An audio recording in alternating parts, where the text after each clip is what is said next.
the law of attraction from working in your life. You probably have all heard of it before if you're law of attraction practicers. Yes, it is resistance. How can we ease up? How can we get rid of that resistance in our thoughts, in our life? How can we get rid of that so we can allow all our manifestations, everything we want, to start flowing to us? So I'm going to go through a couple of my favorite ways that I release resistance in everyday life. One of my favorite quotes from Abraham Hicks, if you've heard it before, someone asked her, how long does it take for the thing that I want to manifest in my life? And Abraham's answer was, it could take 40 days, it could take 30 days, it could take 30 minutes, or it could be tomorrow afternoon. It just depends on how long it takes you to eliminate resistance. So what is resistance, one might think?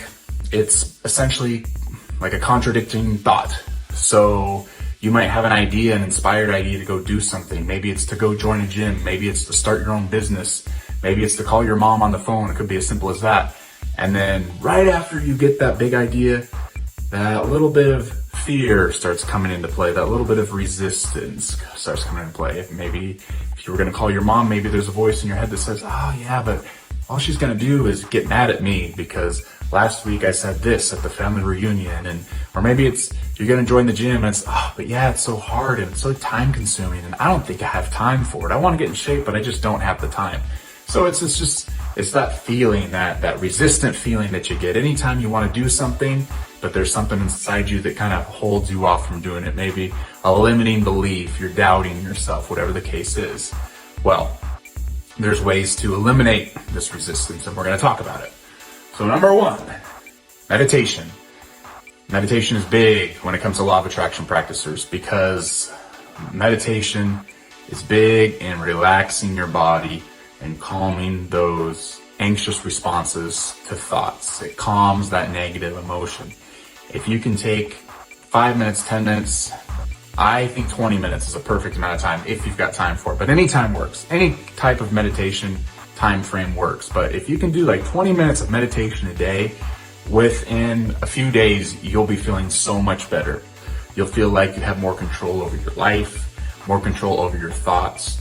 You'll realize that things that made you feel anxious before no longer do. It's almost just kind of things happen and it just gives you this neutral feeling, which is really incredible because when things happen in your life and as opposed to reacting to them, like this thing happened and I'm reacting negatively because of that, you get to choose how you feel.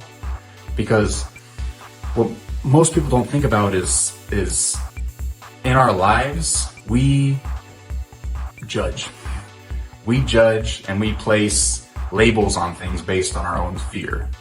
And if you really take a step back from everything, you'll realize that, me and you, we create all of this and that nothing means anything. Like nothing is inherently good or bad, right, wrong, whatever. Everything's pretty much neutral. But we, again, put labels on it. So we get in a car accident, we automatically label this as a bad thing. But wait, why are we labeling it as bad? Well, because now I owe money, now I gotta do this, now I gotta do that, now there's all these things I gotta do. Okay, but we labeled those as bad too. Why did we label those as bad? See, so we're putting labels on things. We're saying that's bad, that's bad, that's bad. I can only feel good once this happens, this happens, this happens. When as a matter of fact, everything is just neutral. And when you go about your life and you live your life with the idea that nothing means anything, that nothing is inherently good, bad, right, or wrong, you can be free to create whatever you want. You can be free to say, I got in a car accident, I wrecked my car, but this is actually a good thing because I got this insurance money and this was able to get me a new car. And because of this, you can focus on the things that you label as good, the good aspects, and focus on those instead of labeling things as bad and focus on those. So meditation helps with that because it really makes everything a neutral balance for you. And when something happens in your life, you can allow it in, and then you can choose how you feel about that. Number two, in releasing resistance is stop taking life so seriously. Stop taking life so seriously. You need to realize that nothing happening here is important.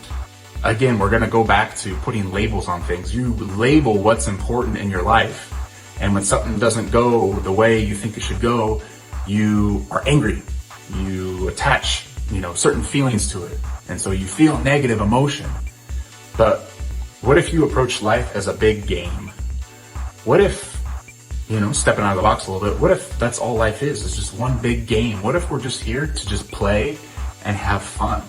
What if we're here to explore our feelings, explore our emotions, see things with our eyes, feel happy, feel joy, feel abundant, but above all else, laugh, have fun, give up all those thoughts that make you think things are important, all those attachments, give them up, and just live life like one big game. Because guess what? At the end of the game, at the end of your life, it's going to be game over anyway. That's just how it is. But again, make the most of the game that you're playing. Instead of taking things so seriously, take a step back and have fun with it. Every single thing in your life that you have gone through to this moment, you could have gone through with absolute love, without any state of resistance whatsoever, and just in a pure joyous state, no matter what it is, no matter how bad it was. Maybe you went through divorce and it was a painful divorce. It was horrible. You've got a lot of emotions going on, but looking back now, you're still alive, right? You still survived your divorce, right? So technically, you could have experienced all of that in absolute complete joy, the entire thing. You could have thoughts of fun and excitement and had that go through your divorce as opposed to suffering through it. Now, this is quite a high kind of pedestal to think about life on. It's a very high perspective on things, but the fact is it's the truth.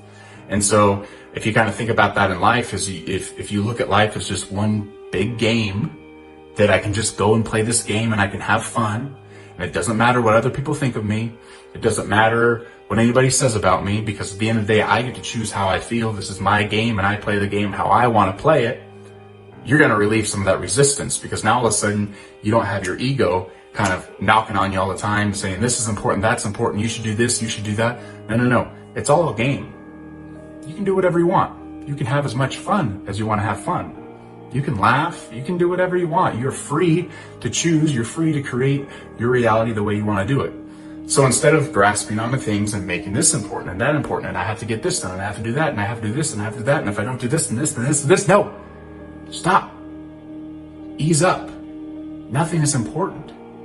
It's all a game. Have fun. It's as simple as that. And now, number 3. So the third thing I like to do to release resistance from my life, after I've meditated and calmed my thoughts, after I've released my grasp on anything that I think is important and realized life is just one big fun game, is number 3, to realize again that everything is happening for you. Everything is happening for your benefit. Nothing happens to you. If you live life like that things are happening to me, you're living life as a victim. But when you live life that everything's happening for me, you create your reality, and then you choose how you feel about the things that take place.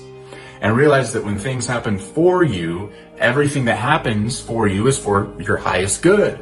It's for your exploration. It's all part of the game. If it's a challenge, it's part of the game. If it's fun, it's part of the game. If it brings up emotions that make you sad, make you fearful, guess what? It's all part of the game, and you can choose to look at it how you want to look at it. You can choose, if there's a horrible situation, quote unquote, horrible situation that happens to you in your life, you can choose to look at it from a perspective of, wow, this is so terrible. This is so horrible. Poor me. Or you can choose to look at it from the perspective of, this is happening for me. This is for my benefit. So how am I going to grow from this? What door is this going to open next? I'm curious to see, I'm interested to see which road, which path this is going to lead me down. See, there's 2 different ways to look at the situation. You can look at it as horrible, or you can look at it as hopeful. And when you live life that everything's happening for you, you realize that life is just one big pathway, and you're just going through the paths, you're going through the motions, you're going down the road, you're taking the car and you're driving, and these things are coming into your life for you. So by combining those 3 things, the meditation, it's just to where you are now at this point, calming those anxious responses, calming that resistance, going into, that life is one big game. There's nothing important going on here. There's really not. The importance is just, your own attachment that you've put on things. It's your own self that's caused you to think things are important and nobody else. It's all self-imposed. And then number 3, life, everything that goes on is happening for you. And if something comes in and you don't think it's for you, you think it's bad, that's just pointing out a fear. That's just pointing out a limiting belief. That's just pointing out negative emotion. And that negative emotion is telling you you're looking at this from the wrong perspective. Find a higher perspective. Find something that's going to benefit you, a thought that'll be more beneficial to you, and make your way through life that way. And if you live this life, an absolutely non-resistant life, everything that you ever wanted will become pouring into your life. Anything you've ever wanted to manifest, houses, cars, money, health, love, man, it's like going to be like a waterfall and just imploding on you. Everything you want, because you are in a state of no resistance. Anything you want is going to become flowing to you. But again, you got to follow those steps. You got to eliminate that resistance. You got to ease up on your life, allow things to take place, and realize, by far anything else, nothing ever happens to you and everything happens for you.